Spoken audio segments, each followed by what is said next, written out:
আমাকে অপমান করে এভাবে চলে গেছো। সবাই তো আজকে জানতে পারছো অঙ্কুশ তুমি আমাকে ছেড়ে চলে গেছো, আমি তোমায় বেঁধে রাখতে পারিনি। আমি তো তোমায় বেঁধে রাখতে পারলাম না অঙ্কুশ।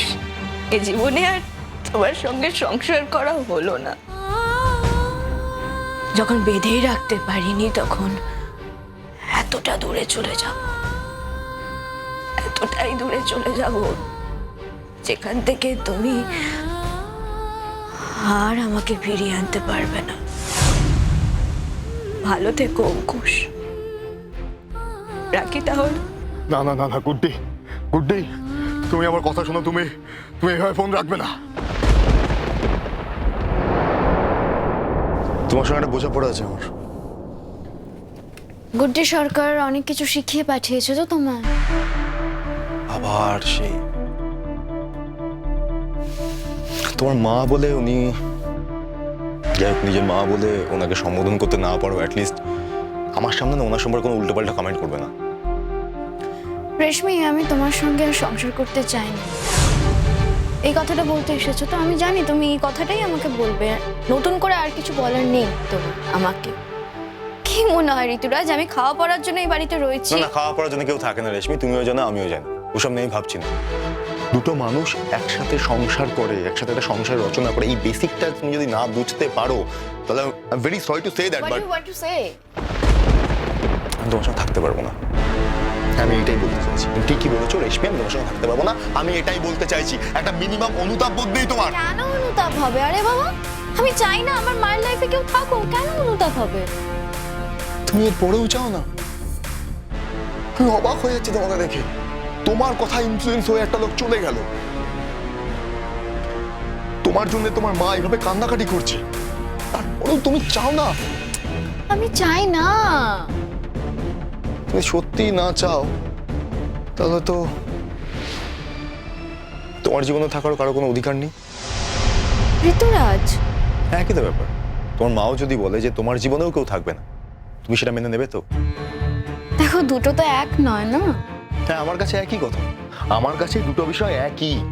দেখো, আমি একজন তৃতীয় ব্যক্তি, আমি নিউট্রাল পার্সন হিসেবে আমি এটা বুঝতে পারছি তোমার কোনো মানসিক সমস্যা হচ্ছে রেশমি। যখন সবাই তোমাকে ভুল বুঝেছে, আমি কিন্তু তখন তোমাকে ভুল বুঝিনি। মানে এখন তো আমার হচ্ছে সবাই সেই সময় তোমাকে অ্যাকচুয়ালি ঠিক বুঝেছিল, আমি বুঝতে পারিনি। কিন্তু তাও বিং আ লয়াল হাজবেন্ড আমি কিন্তু আর পাশ থেকে সরে যাইনি রেশমি। আমি কিন্তু তোমার পাশে দাঁড়িয়েছিলাম, প্রত্যেকটা মুহূর্তে তোমাকে সঠিক পথে গাইড করার চেষ্টা করেছি। কিন্তু এখন আমি গিয়ে বুঝতে পারছি যে কোনো রকম ভাবে কোনো ঠিক হওয়ার কোনো লক্ষণই নেই তোমার মধ্যে।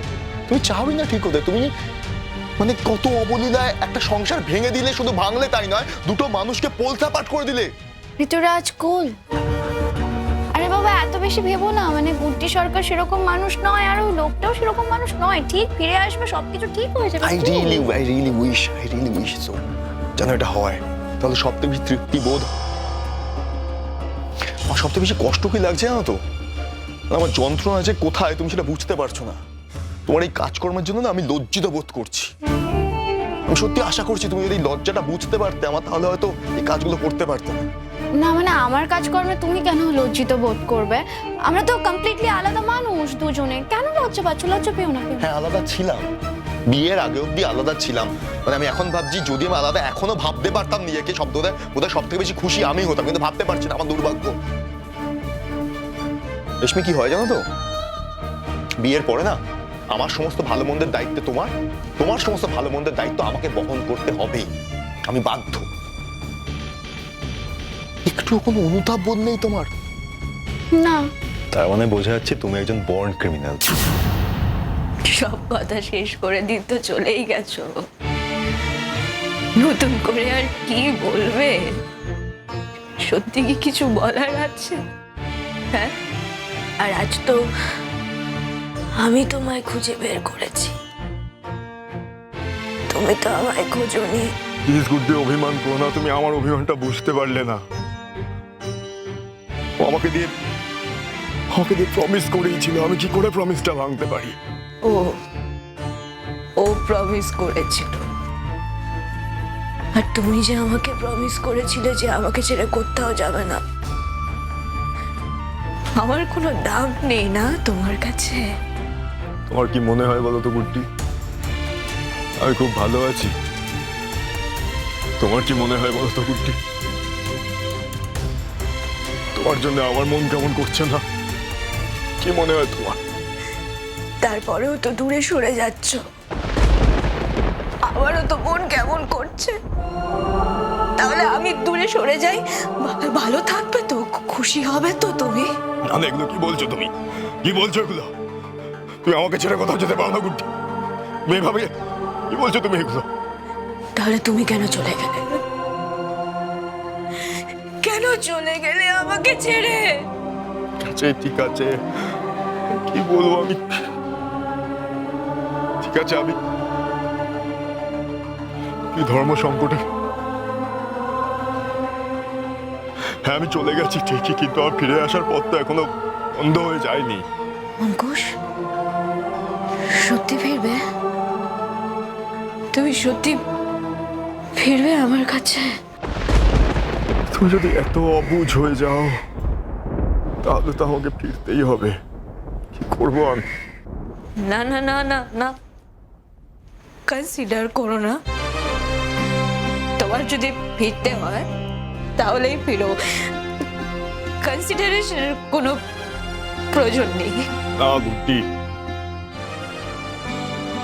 ভালো নেই। তুমিও খুব ভালো করে জানো যে তোমাকে ছাড়া আমি ভালো থাকতে পারি না।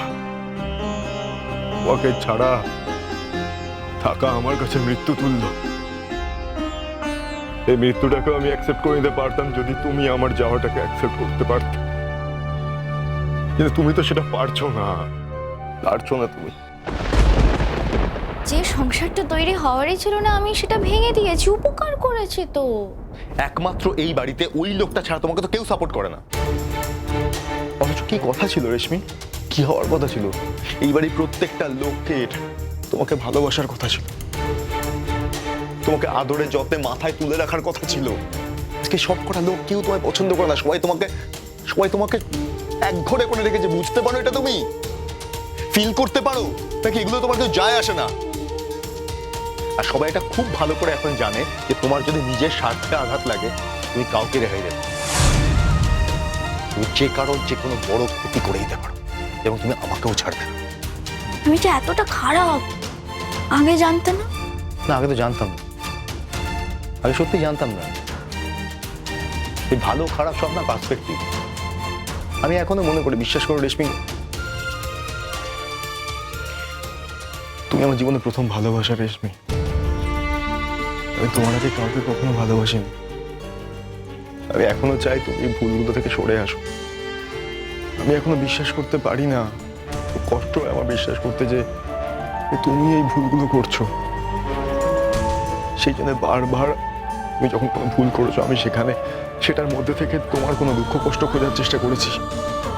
আমি ভেবেছি সেই দুঃখ কষ্টগুলো হয়তো আমি দূর করে দিলে তাহলে তোমার জীবনে কোনো সমস্যা থাকবে না। আমি হয়তো তোমার জীবন থেকে সমস্ত দুঃখ কষ্টগুলোকে ছিনিয়ে, তারও তো একটা শেষ আছে।